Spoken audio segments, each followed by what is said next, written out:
کە ئێمە درەنگ تێئەگەین هێشتاش بەرد ئەگرینە گۆڕی باپیرانمان پاڵەوانانی بێژ و پێیان ئەڵێین گۆڕە جوولەکە هێشتاش بە ساسانی و مادی گازەرای پشتی خۆمان ئەڵێین فارس و مەجووس و ئاگرپەرست هێشتاش نازانین نەمرود نەبوایە برایم هەر هیچ نابوو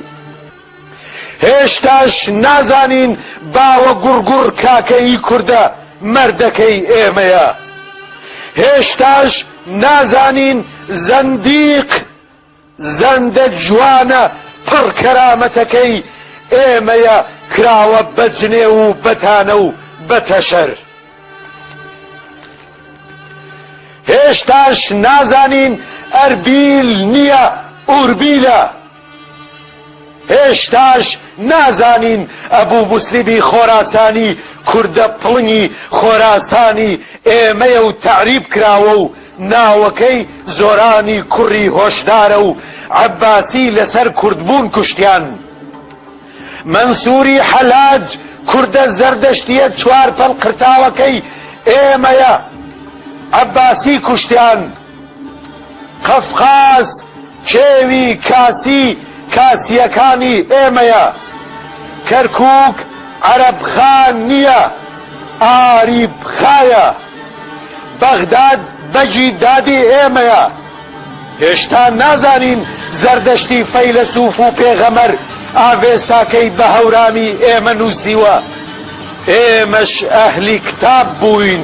کتێبەکانی تریش قەرزاری ئاڤێستاکەی 2 ملیۆن وشەکەی ئێمەیە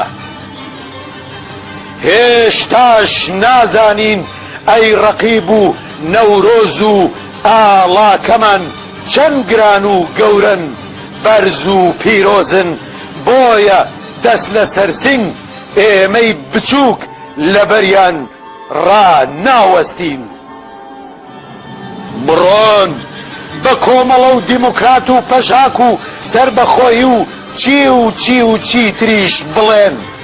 هەزار ئەوەندەی تریش هەن کە بیان خوێندنەوە و بیان ناسن تەنانەت نازانین یەک بگرین لای ئێمە حیزب و سەرکردە ئەتاشین دروست ئەکەین نەک کورد